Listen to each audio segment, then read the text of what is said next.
dear students. Myself, Dr. Rajiv Namdeo, in charge automobile engineering from Sri Vaishnav Polytechnic College Indore, welcomes you all 5th semester automobile engineering students in the scheme OCBC 2019 in the subject 501 ADD and module learning outcome 2 design conceptualization. And our today's topic is basic machine design procedure. तो आप ये जो यहाँ पर image देख रहे हैं, हम इसके बारे में ही डिटेल में आज की इस क्लास में जानेंगे। हमारा कोर्स आउटकम वही है जिसमें कि student will be able to apply design related basic concept in the given design problem situation. लेकिन लर्निंग आउटकम 2 हम आज से शुरू कर रहे हैं जिसमें कि आप डिजाइन को कॉन्सेप्चुलाइज कर पाए। आज की इस क्लास में कल क्लास के अंत तक विद्यार्थी मूल मशीन डिजाइन प्रक्रिया या बेसिक मशीन डिजाइन प्रोसीजर के बारे में समझ सकेंगे। हमने पिछले वीडियोस में लर्निंग आउटकम 1 को समाप्त किया था लिमिट, फिट्स एंड टॉलरेंस और legal aspects of automobile design के साथ। अब हम लर्निंग आउटकम 2 शुरू कर रहे हैं बेसिक मशीन डिजाइन प्रोसीजर के साथ। तो हमारा जो कंटेंट है उसमें हम पहले इंजीनियरिंग डिजाइन की परिभाषा से शुरू करेंगे और फिर बेसिक मशीन डिजाइन प्रोसीजर को पढ़ते हुए समरी, असाइनमेंट और सजेस्टेड रीडिंग के साथ वीडियो को समाप्त करेंगे। तो आइए हम देखें इंजीनियरिंग डिजाइन क्या होती है। हमने जनरल डिजाइन के बारे में LO1 में जाना था, अब हम स्पेसिफिकली इंजीनियरिंग डिजाइन के बारे में जानते हैं। तो इंजीनियरिंग डिजाइन को आप इस पूरी परिभाषा को ध्यान से देखिए कि एक शब्द को, किसी लाइन को या शब्द को आप लिखते समय मिस ना करें, इसका ध्यान रखें। तो इंजीनियरिंग डिजाइन में भी डिफाइंड एज, इंजीनियरिंग डिजाइन को परिभाषित किया जा सकता है कैसे? As an iterative decision making activity, पुनरावृत्त निर्णय लेने की गतिविधि है। ये इटरेटिव डिसीजन मेकिंग एक्टिविटी है। क्यों करते हैं हम? टू क्रिएट द प्लान, हम उसकी एक योजना बना सकें, by which resources are converted preferably optimally, मतलब जो हमारे पास स्रोत है, रिसोर्सेज है, जैसे मेन मशीन मटेरियल, उनको हम प्राथमिक रूप से इष्टतमीकरण करके बदल सकें, किसमें? इनटू सिस्टम, प्रोसेस और डिवाइस में, किसी सिस्टम, प्रक्रिया या उपकरणों में बेहतर रूप से परिवर्तित कर सकें। क्यों? To perform the desired function, जो हम इच्छित कार्य चाहते हैं वो पूरा कर सके, या और इसके अलावा टू मीट ह्यूमन नीड, मानव आवश्यकताओं की वो पूर्ति कर सके, या to delight customer for satisfaction, या ग्राहकों को संतुष्टि दी जा सके, प्रसन्न किया जा सके। ये हमारी इंजीनियरिंग डिजाइन है। अब मैं इसको सिंगल शॉट में पढ़ूंगा। इंजीनियरिंग डिजाइन में भी defined as an iterative decision making activity to create the plan by which resources are converted preferably optimally into system, process और devices to perform the desired function and to meet human need or to delight customer for satisfaction। यानी engineering design योजना बनाने के लिए एक पुनरावृत्त निर्णय लेने की गतिविधि के रूप में परिभाषित की जा सकती है, जिसके द्वारा वांछित कार्य करने के लिए और मानवीय आवश्यकताओं को पूरा करने या संतुष्टि के लिए, ग्राहक को प्रसन्न करने के लिए संसाधनों को सिस्टम, प्रक्रिया या उपकरणों में बेहतर रूप से परिवर्तित किया जाता है। It is the application of mathematics, kinematics, statics, dynamics, mechanics of materials, mechanical properties, engineering drawing and other subject। ये जो सारे विषय हैं ये हम ऑलरेडी पढ़ चुके हैं, तभी हम डिजाइन पढ़ रहे हैं। तो यह गणित, काइनेमेटिक्स, स्थितिकी, गतिकी, पदार्थ यांत्रिकी, यांत्रिक गुणों, इंजीनियरिंग ड्राइंग या अन्य विषयों का अनुप्रयोग है। हम बेसिक मशीन डिजाइन को शुरू करने के पहले इसके बारे में जानें कि डिजाइन ऑफ एनीथिंग में भी न्यू क्रिएशन और मॉडिफिकेशन ऑफ एग्जिस्टिंग, किसी भी चीज का निर्माण, नया निर्माण हो सकता है या जो मौजूदा है उसमें हम संशोधन कर सकते हैं। शुरुआत डिजाइन का मतलब ये होगा। It is a decision making process, अभी हम पढ़ चुके हैं ऑलरेडी कि निर्णय लेने की प्रक्रिया है, इटरेटिव है, तो इसको लाइन से बदल दिया है कि आपको याद रहे। In which the basic science, mathematics and engineering sciences are applied to convert resources optimally to meet a stated objective. मतलब जो डेफिनेशन पढ़ी उसी को हम फिर से पढ़ रहे हैं, लेकिन स्टेप बाय, जिससे कि आपको याद रह सके कि यह एक निर्णय लेने की प्रक्रिया है जिसमें बुनियादी विज्ञान, गणित और इंजीनियरिंग विज्ञान को एक निर्दिष्ट उद्देश्य को पूरा करने के लिए संसाधनों को इष्टतम रूप से परिवर्तित करने के लिए लागू किया जाता है। It is a highly iterative process, यह एक अत्यधिक पुनरावृत्ति प्रक्रिया है। It is a series of steps that engineer follow for creating functional product and processes. यह कार्यात्मक उत्पादों और प्रक्रियाओं को बनाने के लिए इंजीनियरिंग द्वारा अनुसरण की जाने वाली चरणों की एक श्रृंखला है। गौर कीजिए, चरणों की श्रृंखला, श्रृंखला मतलब चेन, चेन यानी कि नंबर 1 से शुरू होगा, फिर number 2, number 3, number 4, like this. इस प्रकार इट हैज 9 स्टेप्स, इसके 9 चरण हैं। तो हमें 9 चरण को 1 बाय 1 सीक्वेंस में ही फॉलो करना है। तो बेसिक मशीन डिजाइन प्रोसीजर में शुरुआत होती है स्टेज नंबर 1 या step number 1 identification of need या आवश्यकता की पहचान के साथ। जब हमको आवश्यकता पता लगती है तो हम नंबर 2 स्टेप पर जाते हैं, जिसमें हम ब्रेनस्टॉर्म और आइडियाज़ को एनालाइज करते हैं, विचार मंथन करते हैं और जो भी विचार आते हैं उनका विश्लेषण करते हैं। फिर उसके बाद जो हमारे विचार थे उनका हम सिंथेसिस करते हैं या संश्लेषण करते हैं। संश्लेषण करने के बाद फिर हम उसका एनालिसिस करते हैं 4 नंबर की स्टेप में। 5 नंबर की स्टेप में हम उसका मूल्यांकन या एवेल्यूशन करते हैं और 6वें नंबर की स्टेप में हम डॉक्यूमेंटेशन या दस्तावेजीकरण करते हैं। 7वां स्टेज प्रोटोटाइप का है और 8वां स्टेज मास प्रोडक्शन का है, बड़े पैमाने पर उत्पादन का है। और समाप्त करेंगे हम क्वालिटी चेक से, गुणवत्ता जांच से। तो अब आप ये देखिएगा कि क्रमबद्ध है ये, यानी आपको सबसे पहले जो है आवश्यकता पर गौर करना है, फिर ब्रेनस्टॉर्म करना है, फिर सिंथेसिस करना है, फिर एनालिसिस, फिर एवेल्यूशन, फिर डॉक्यूमेंटेशन, फिर प्रोटोटाइप, फिर मास प्रोडक्शन और फिर लास्ट क्वालिटी चेकिंग। कोई भी स्टेप आप ऐसा नहीं हो कि जैसा आप लोगों की आदत रहती है कि आपको बेसिक डिजाइन प्रोसीजर है तो आपने पहले लिख दिया सिंथेसिस, उसके बाद लिखा आइडेंटिफिकेशन ऑफ नीड। नहीं, पहली स्टेप आइडेंटिफिकेशन ऑफ नीड ही रहेगी, फिर इसी सीक्वेंस में चलेगी, क्रमबद्ध श्रृंखला है ये। अब हम इन सारी स्टेप्स को डिटेल में देखें कि ये जो स्टेप्स हैं वो कैसे फॉलो की जाती हैं, इनके बारे में डिटेल में पढ़ें। आइडेंटिफिकेशन ऑफ नीड या आवश्यकता की पहचान की जाए। इसमें आइडेंटिफाई द करेक्ट इश्यूज, यानी करेक्ट का मतलब क्या है, फिजिबल है या नहीं है, इकोनॉमिकल है या नहीं है, and background of the problem. तो समस्या के सही मुद्दों और पृष्ठभूमि की पहचान करें। नीड में be either internal from your on, आपको खुद को आवश्यकता हो सकती है जिसको हम आंतरिक बोलते हैं आवश्यकता, और एक्सटर्नल फ्रॉम कस्टमर डिमांड, या फिर ग्राहक की तरफ से बाहर से आ सकती है। तो नीड दोनों प्रकार की हो सकती है, इंटरनल और एक्सटर्नल, लेकिन उसके सही मुद्दों और पृष्ठभूमि की पहचान करना, यही हमारा आइडेंटिफिकेशन ऑफ नीड का पर्पज है।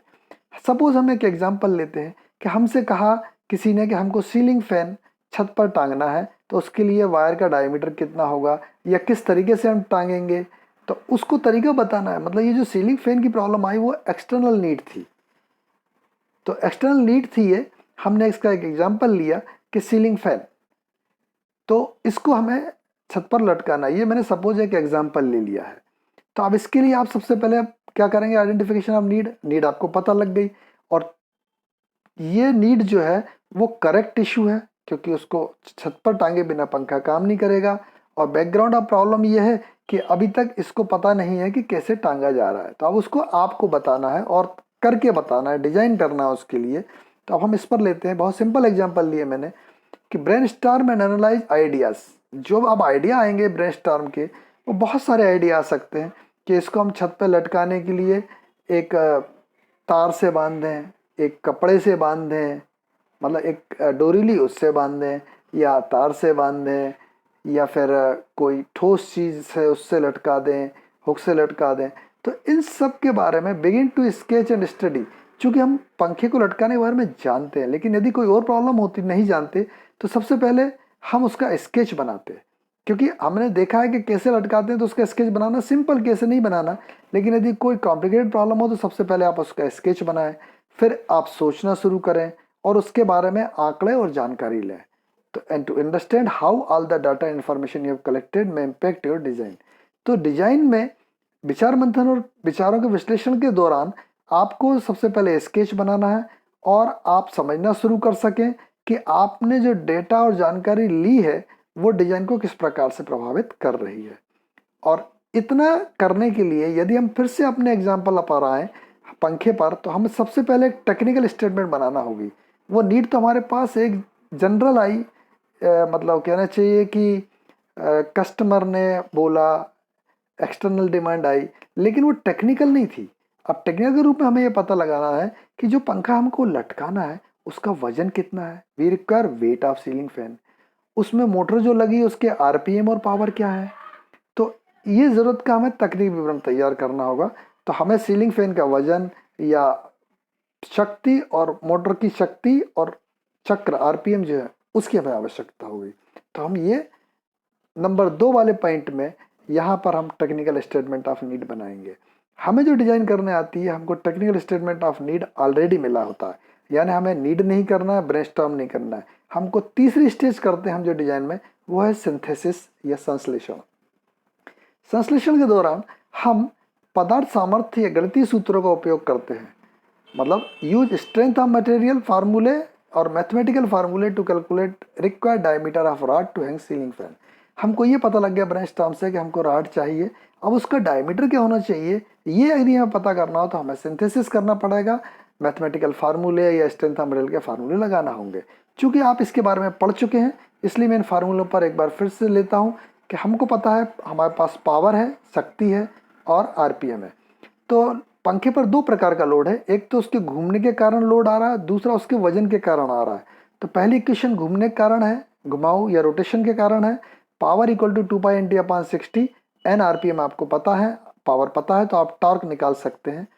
चूंकि आप टॉर्क है वो आप निकाल रहे हैं कैलकुलेशन से, लेकिन वो मजबूती के लिए या फैक्टर ऑफ सेफ्टी देना होगा क्योंकि पंखा ऊपर लटका रहेगा, व्यक्ति लोग नीचे सो रहते हैं तो कहीं वो टूट कर ना गिरे, तो हम फैक्टर ऑफ सेफ्टी ले लें। से फॉर एग्जांपल हमने 2 ले लिया है तो यहाँ पर 2 रख दें। और फिर टॉर्क का फार्मूला पाया हुआ 16 tau into D cube, shear stress into व्यास का पावर 3। तो यहाँ से डायमीटर निकाल लें। तो 1 और 2 का उपयोग करके हमने क्या निकाल लिया, डायमीटर। लेकिन अभी हमने एक पॉइंट छोड़ दिया है कि इसके वजन को हमने कंसीडर नहीं किया है। तो वजन के कंसीडर के लिए हम जो लेंगे वो सिग्मा टी लेंगे, टेंसाइल लोड आएगा वजन के कारण उसमें। तो यहाँ पर वेट, फिर से हम फैक्टर ऑफ सेफ्टी लेंगे और उसके बाद फिर हम यहाँ पर करेंगे। तो वेट के लिए हम जो है उस पर लोड जाएगा वो टेंसाइल, तो उसके लिए फार्मूला हम लगाएंगे, फैक्टर ऑफ सेफ्टी लेंगे हम जरूर, और power 4 D square into sigma T. तो इस फार्मूले का आपने स्ट्रेंथ ऑफ मटेरियल में दोनों फार्मूले पढ़े हैं, तो एक डायमीटर इससे भी आएगा। तो दोनों कैलकुलेट डायमीटर फ्रॉम इक्वेशन 2 और 3, 2 और 3 दोनों से डायमीटर आएंगे, अलग अलग आ सकते हैं या एक भी हो सकता है, वैसे अलग अलग आते हैं। उसमें जो मैक्सिमम साइज का डायमीटर उसको आप सिलेक्ट कर लें। से इससे डी आ रहा है 2.3, इससे आ रहा है 1.9, तो आप 2.3 को सिलेक्ट करें। लेकिन 2.3 का वायर नहीं मिलेगा, तो अब आपको उसके लिए करना पड़ेगा स्टैंडर्ड साइज के डायमीटर पर जाना पड़ेगा। या सॉफ्ट ले रहे हैं या पाइप ले रहे हैं तो उसके स्टैंडर्ड साइज का डायमीटर आप है ना यहाँ से चूज करेंगे। तो मानक डाटा क्यों, क्योंकि उस साइज का वायर आप बना नहीं सकते हैं। तो इस प्रकार आपने डायमीटर के आधार पर स्टैंडर्ड साइज का डायमीटर आपने सिलेक्ट कर दिया और ये बता दिया। हम यहीं तक की डिजाइन करते हैं, लेकिन ये डिजाइन कंप्लीट नहीं हुई है। बेसिक मशीन डिजाइन प्रोसीजर आपको पता होना चाहिए। हम करते इतना ही है डिजाइन, हम इतना ही करेंगे। आगे जब भी नेक्स्ट वीडियो में हम देखेंगे डिफरेंट मशीन एलिमेंट की डिजाइन करेंगे तो हम यही करते हैं सिंथेसिस। हम ना तो नीड पे जाते हैं ना उसका ब्रेनस्टॉर्मिंग करते हैं, हम केवल सिंथेसिस करते हैं, ना बाद की स्टेप करते हैं। लेकिन पूरी मशीन डिजाइन प्रोसीजर हमको पता होनी चाहिए। तब सिंथेसिस किया, डायमीटर निकाल करके दे दिया। तो अब क्या होगा, इसका एनालिसिस करना होगा। और एनालिसिस जो किया जाता है अदर देन डिजाइन पर्सन के द्वारा किया जा सकता है। डिजाइन के अलावा वाला व्यक्ति करता है, वो भी एक्सपीरियंस पर्सन होता है जिसको हम एनालिस्ट कहते हैं। तो अनुभवी व्यक्ति जिसे विश्लेषक कहा जाता है वह ये एनालिसिस करता है। जो आपने जो डायमेंशन चूज करी है यहाँ पर, जैसे हमने डायमीटर लिया है कि वो डायमीटर सही है या नहीं है। और एनालिसिस जो किया जाता है या तो एक्सपेरिमेंटली अनुभवी व्यक्ति करता है, या फिर न्यूमेरिकल पार्ट टेक्निक्स आजकल कंप्यूटराइज्ड हो गया, एनसिस सॉफ्टवेयर है या और भी कई सॉफ्टवेयर हैं जिनके द्वारा कि हम एनालिसिस करते हैं। तो ये एनालिसिस पोर्शन हो गया। अब एनालिसिस आपने सिंथेसिस डायमेंशन दे दी, एनालिसिस आपने बता दिया गया कि हाँ भाई डायमेंशन सही है। तो अब जो आपने लिया है रॉड, उसका अब एवोल्यूशन करवाया जाएगा। तो it is a good practice to evaluate the design by non technical common people so that acceptance rate by society can be enhanced. अब आप गए और आपने, यूजुअली ये कमेटी होती है जिसमें कि नॉन टेक्निकल लोग रहते हैं जो कि जनप्रतिनिधियों को या यूजर्स को रिप्रेजेंट करते हैं। तो उसमें यूजर ये देखेंगे कि क्या ये जो रॉड लगा रहे हैं, मतलब 2 ऑप्शन थे आपके पास, एक पाइप और एक वायर। तो वो देखेंगे, बोलेंगे आपने सपोज पहले बोला वायर, डायमीटर ऑफ वायर, क्योंकि सबसे सस्ता भी है, अच्छा भी है। लेकिन वो यूज़र ये बोल सकता है कि नहीं, वायर लटकाने में दिखेगा अच्छा नहीं लगेगा, आप तो एक काम करो, एक जैसा वो राड लगाओ। तो इनके एवोल्यूशन के बेस पर आप वायर को रिप्लेस करेंगे राड से। तो ये एवोल्यूशन का मतलब ये होता है कि जो समाज जिसका उपयोग करने वाला है उसकी स्वीकार्यता बढ़ जाए। तो ये एवोल्यूशन जो है वो यूजुअली नॉन टेक्निकल पीपल या गैर तकनीकी आम लोगों द्वारा करवाया जाता है। तो हमने 5 स्टेप पढ़ ली हैं, जिसमें से सिंथेसिस केवल हम डिजाइन में करेंगे आगे चल करके पूरे डिजाइन के दौरान। लेकिन 5वीं स्टेज तक आपको पता है। अब 6वें पर आइए। जब आपका सब कुछ क्लियर हो गया, सिंथेसिस से डायमेंशन क्लियर हो गई, एनालिसिस से आपका क्लियर हो गया कि हाँ भाई ये जस्टिफाइड है, और इसके बाद में आपके आम लोगों ने उसको एवेल्यूएट कर लिया है, तो अब आप दस्तावेजीकरण करेंगे, डॉक्यूमेंटेशन। डॉक्यूमेंटेशन दस्तावेजीकरण में स्टैंडर्ड के अनुसार करते हैं।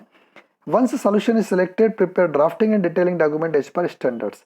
तो मानकों के अनुसार हम इसका प्रारूपण और विवरण दस्तावेज तैयार करें। फॉर एग्जाम्पल, अब हम यहाँ पर उदाहरण लेते हैं कि प्रोडक्शन ड्राइंग में भी प्रिपेयर्ड आइदर कन्वेंशनली और using CAD, computer aided design and drafting. तो अब ये प्रोडक्शन ड्राइंग जो हमें बनाना है, या पहले तो पारंपरिक रूप से बनती थी, बट आजकल कंप्यूटराइजेशन होने के बाद ये CADD सॉफ्टवेयर की मदद से हम इसको तैयार कर सकते हैं। तो डॉक्यूमेंट भी बन गए। अब डॉक्यूमेंट बनने के बाद ये अभी तक सारा काम जो हो रहा था वो पेपर पर हो रहा था। शुरुआत आपने नीट से करी थी, स्केच बनाने से करी थी, रफ स्केच, और अब आपके पास एक फाइनल डिजाइन आ गई है। मतलब ये पूरी प्रोसेस 1 से 6 तक की थी, वो पेपर की थी। अब आप प्रोटोटाइप बनाएंगे, ये 7वें नंबर का शुरू हुआ। अब एक्चुअल की तरफ आप बढ़ रहे हैं। तो प्रोटोटाइप में आप develop prototype for the selected solution and test for functionality and performance. तो प्रोटोटाइप में आप जो भी समाधान आपने चयनित किए हैं उनको विकसित करेंगे और कार्य क्षमता प्रदर्शन के लिए प्रशिक्षण करेंगे। ये प्रोटोटाइप होगा। ये भी मशीन डिजाइन करने वाले नहीं करेंगे, प्रोटोटाइप वाले अलग रहेंगे। लेकिन ये पूरी मशीन डिजाइन जो प्रोसेस है कि एक जो आपकी सोच आई थी कि कहाँ से मुझे ये चाहिए और आप उसको दे रहे हो, वो इसमें पूरी सोच के दौरान ये स्टेप्स होंगी। तो प्रोटोटाइप आपका बन गया सफलतापूर्वक, उसका आपने चेक कर लिया हर तरफ से। तो अब आप इसका मास प्रोडक्शन या बड़े पैमाने पर उत्पादन कर सकते हैं। As per the drawing the components will be manufactured in the manufacturing units and assembled as per the detail drawing. तो बड़े पैमाने पर आप उत्पादन करेंगे ड्राइंग के अनुसार। आप देखेंगे कि घटकों का निर्माण विनिर्माण इकाइयों में किया जाएगा और विस्तृत चित्र के अनुसार असेंबल किया जाएगा। तो ये बड़े पैमाने पर आप उत्पादन करेंगे। इसके बाद आखिरी चीज, उत्पादन के बाद आपको क्वालिटी भी चेक करना है कि जो उत्पादन हुआ है वो एज पर ड्राइंग हुआ है या नहीं हुआ है। तो this is the final step to determine whether the production of each machine component is as per the detail drawing. ये निर्धारित करने के लिए अंतिम चरण है कि प्रत्येक मशीन तत्व का उत्पादन विस्तृत चीज के अनुसार है या नहीं। तो इस प्रकार आपने देखा कि हमने यहाँ तक देखा था, प्रोटोटाइप तक देखा था, डॉक्यूमेंटेशन तक देखा था, कागज पेन पे हो रहा था। इसके बाद प्रोटोटाइप, मास प्रोडक्शन और क्वालिटी चेकिंग, ये एक्चुअल प्रोडक्शन है। तो यहाँ जा करके जो कस्टमर ने डिमांड की थी कि मुझे इसकी आवश्यकता है और आपने उसके हाथ में एक प्रोडक्ट दे दिया, ये पूरी मशीन डिजाइन प्रोसेस है। तो इस प्रकार हमने आज इंजीनियरिंग डिजाइन के बारे में जाना और बेसिक मशीन डिजाइन प्रोसीजर के बारे में जाना। तब आप इंजीनियरिंग डिजाइन को परिभाषित आसानी से कर सकते हैं और इसी प्रकार एक्सप्लेन कर सकते हैं बेसिक मशीन डिजाइन प्रोसीजर को। ये आपका असाइनमेंट है। सजेस्टेड रीडिंग में मशीन डिजाइन की बहुत सारी बुक्स हैं। रिकमेंडेड बुक्स हैं शिंगले, पंडित शाह, RS खुरमी, या हिंदी में दीपक प्रकाशन। तो हमने आज के इस वीडियो में इंजीनियरिंग डिजाइन और बेसिक मशीन डिजाइन प्रोसीजर के बारे में जाना। अब हम नेक्स्ट वीडियो से सिंपल मशीन एलिमेंट्स को डिजाइन करना सीखेंगे। So thank you students, thank you for watching this video. Thank you all.